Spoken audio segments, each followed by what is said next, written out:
اور جب موسیٰ نے اپنی قوم کے لیے ہم سے پانی مانگا تو ہم نے کہا کہ اپنی لاٹھی پتھر پر مارو۔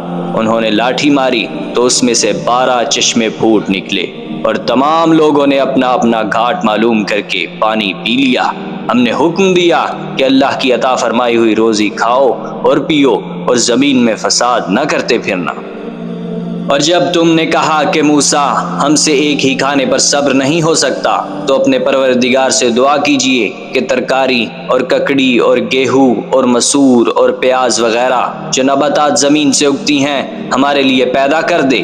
انہوں نے کہا کہ عمدہ چیزیں چھوڑ کر ان کے بدلے ناقص چیزیں کیوں چاہتے ہو؟ اگر یہی چیزیں مطلوب ہیں تو کسی شہر میں جا اترو، وہاں جو مانگتے ہو مل جائے گا۔ اور آخر کار ذلت و رسوائی اور محتاجی و بے نوائی ان سے چمٹا دی گئی، اور وہ اللہ کے غضب میں گرفتار ہو گئے۔